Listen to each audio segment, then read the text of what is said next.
ताजमहल से आगरा की पहचान जुड़ी है, उसी तरह सोने के तार की कढ़ाई यानी जरदोजी भी इस शहर की आत्मा में रची बसी है। ये कारीगरी केवल सुई धागे का काम नहीं बल्कि वैदिक विरासत है, जिसे कृष्ण काल से लेकर आधुनिक युग तक आगरा की शान बढ़ाई है। इसी पारंपरिक गौरव को पुनः जागृत करने के लिए आगरा जरदोजी डेवलपमेंट एसोसिएशन द्वारा जरदोजी हमारी धरोहर हमारी पहचान शीर्ष से 2 सत्रीय भव्य आयोजन संजय प्लेस स्थित होटल फेयरफील्ड बाय मैरियट में किया गया। आयोजन में प्रदर्शनी, कॉन्क्लेव और कौशल विकास कार्यशाला के माध्यम से न केवल जरदोजी की सुंदरता और बारीकी को प्रदर्शित किया गया, बल्कि इस कला को भविष्य के लिए संरक्षित करने और कारीगरों को सम्मान और अवसर दिलाने पर भी गंभीर मंथन किया गया। आगरा से हिंदुस्तान वॉइस 18 के लिए दीपक कुशवाहा की रिपोर्ट। आज आगरा जरदोजी फाउंडेशन ने एक, जिसको हम आज़दा बोलते हैं, हम लोगों ने जरदोजी जो हमारी विरासत है, आगरे की विरासत है, आगरे की पहचान है, बट उसको फोकस नहीं मिल पाया था, तो हम लोगों ने एक ऑर्गेनाइजेशन बनाई जिसका नाम हमने आज़दा करा और हमने ये मुहिम ली कि हम इसको आगरे की पहचान बनाएंगे और इस आर्ट को भी एक उस लेवल पर लाएंगे, ODOP के लेवल पर लेकर आएंगे, जिससे कि ये भी एक टूरिस्ट अट्रैक्शन बने। ये जो जरदोजी की आर्ट और आगरा के जरदोजी की आर्ट है वो विश्व में खाली आगरे में होती है। ये ना कंप्यूटर से बन सकती है, ना चाइना इसको इमिटेट कर सकता है। इतनी बड़ी धरोहर हमारे पास आगरा में है, पर बड़ी विडंबना की बात है कि हम लोगों ने इसको प्रमोट नहीं करा। तो अब हम लोग ऑर्गेनाइज हो गए एक साथ और इसको हम उस लेवल पर ले जाना चाहते हैं जिस लेवल पर और कोई आर्ट, जैसे इनले गई है, जूता गया है। आगरा एक वेडिंग डेस्टिनेशन भी है। आज जरदोजी का प्रयोग हर चीज़ में होता है, चाहे वो कपड़े में हो, बड़े बड़े डिज़ाइनर्स जरदोजी का प्रयोग कर रहे हैं। हम जरदोजी का प्रयोग चाहे कॉर्पोरेट गिफ्टिंग में, जैसे आप लोगों ने यहाँ देखा कि बड़े रीज़नेबल कॉस्ट में हम इधर उधर की गिफ्टिंग लेते हैं। हमें यूज़फुल चीज़ होगी, हम कारीगरों के प्रमोट करेंगे और इसको एक वर्ल्ड क्लास डेस्टिनेशन बनाएंगे। बहुत प्रयास हो रहा है आगरा को एक वेडिंग डेस्टिनेशन बनाने का भी।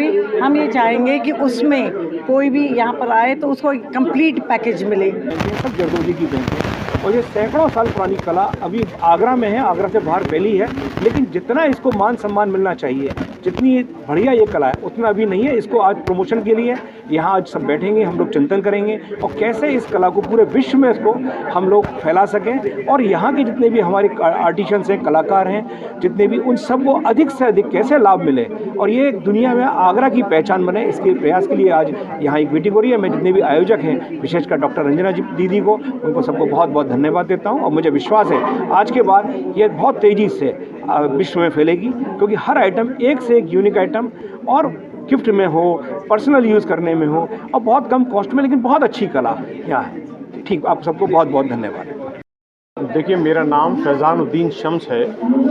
मैं पद्मश्री कलाकार शेख शमसुद्दीन साहब का ग्रैंडसन हूँ और आपको ये बताने में मुझे बड़ी खुशी होगी कि मैं इस काम में अपने 16वीं पीढ़ी में हूँ।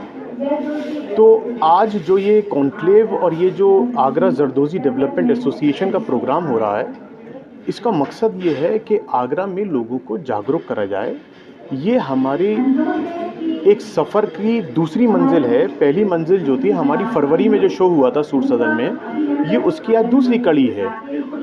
आज की कड़ी का जो बताने का जो एक महत्व है वो ये है कि आगरा के लोगों को ये जागरूक करा जा रहा है कि साहब, आगरा की जरदोजी जो आगरा के लोगों ने नहीं देखी है, वो विदेश के लोग उसका और इंटरनेशनल ब्रांड्स उसका फ़ायदा उठा रहे हैं। तो कम से कम आगरा के लोग उसको देखें और समझें। दूसरी चीज़, जो सरकारी महकमे अभी तक अछूते हैं, जिन्होंने इस काम को अभी तक कोई रिकग्निशन नहीं दिया है, उस सरकारी महकमे से हमें जैसे GI टैगिंग चाहिए, हमें ODOP का चाहिए, क्योंकि ये काम ऐसा है जो वाइट हाउस तक पहुंचा हुआ है और हिंदुस्तान की कोई ऐसी कला नहीं है जो वाइट हाउस तक पहुंची हुई है 3 बार। तो ये हमारे लिए बड़े ऑनर की बात है और बाकी आप लोगों का सहयोग चाहिए, ये हमारा प्रोग्राम सक्सेसफुल हो। आप लोगों का सबका आशीर्वाद चाहिए। देखिए, भारत की विरासत और कला को लेकर के प्रदर्शनी लगाई गई है, जिसमें जरदोजी वर्क यहाँ प्रदर्शित किया गया है और भारत की जो हमारी जो विरासत है वही हमारे देश की पूंजी हुआ करती थी। उसी की वजह से हमको लोग कहते थे कि भारत सोने की चिड़िया है।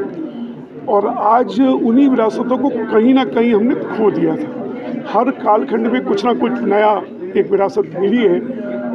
अगर उन सारे कालखंडों की विरासतों को संजो करके रखा जाए और उसे उद्योग में परिवर्तित किया जाए तो निश्चित रूप से ये जो हमारी जो बेरोजगारी की हम बात करते हैं वो उस समस्या से दूर हो सकते हैं। और इतनी सारी हमारे उस पास कलाएँ हैं। एक कोल्हापुरी चप्पल जैसी चीज़ अभी प्रादार्य ब्रांड के रूप में निकाली तो उसका प्राइस 1,70,000 रुपये पर रखा है। तो ऐसे ही ये जो छोटी छोटी कलाएँ हैं अगर उन पर हम खुद विश्वास करते हैं तो निश्चित रूप से भारत में नहीं पूरे विश्व में भारत की ये कला जिस तरह से प्रादा जैसे ब्रांड भी उठा करके इनको प्रदर्शित करते हैं और प्रादा ने जरदोजी के भी आइटम्स को लिया है। और जब ये बड़े फैशन ब्रांड में जाते हैं, वर्ल्ड लेवल पर जाते हैं, ग्लोबल लेवल पर पहुंचते हैं तो यहाँ के जो लोग इसमें लगे हुए हैं, जहाँ के छोटे छोटे जो कारीगर लगे हुए हैं उनका जीवन सुधर सकता है। और ये रंजना जी ने बहुत अच्छा प्रयास किया है कि जरदोजी के प्रति, और ये खास तौर से ये छोटे छोटे आइटम जरदोजी के बनते हैं अपनी कॉर्पोरेट गिफ्टिंग में हो या अपना कहीं भी किसी भी जगह पर हम किसी भी उत्सव पर देते, अगर जब गिफ्ट देते हैं और अगर अपनी कला की तो गिफ्ट करेंगे बजाय फॉरेन कला के, तो पहले अपनी कला पर हमको खुद को विश्वास करना है, तब हमको इसको आगे ले जाना है। अपने देश में ये कहीं खो गया था, प्रयास किया जा रहा है इनको पूरे उठाना। रेवरेंड डॉक्टर रंजना बंसल जी का इनिशिएटिव है जिसमें उन्होंने जरदोजी की कला की धरोहर को प्रोटेक्ट करने के लिए और उसको आगे बढ़ावा देने के लिए और उसको विश्व मंच पे लाने के लिए ये उनका एक प्रयास है। और आगरा में जरदोजी बहुत पुरातन काल से है पर अब उसको हम एक नया रूप देकर उसको आगे बढ़ाने की कोशिश में हैं। तो हमारे यहाँ बहुत ही कुशल कारीगर हैं जिनको उतनी पहचान नहीं मिल पा रही है जरदोजी को जितनी उसको मिलनी चाहिए। तो हमारा ये प्रयास है कि हम इस संस्था के द्वारा, इस एसोसिएशन के द्वारा हम उसको आगे बढ़ाएं और उसको एक नया मुकाम दें और उसको विश्व मंच पर जरदोजी की कला को अपनी धरोहर के रूप में लेकर आएं।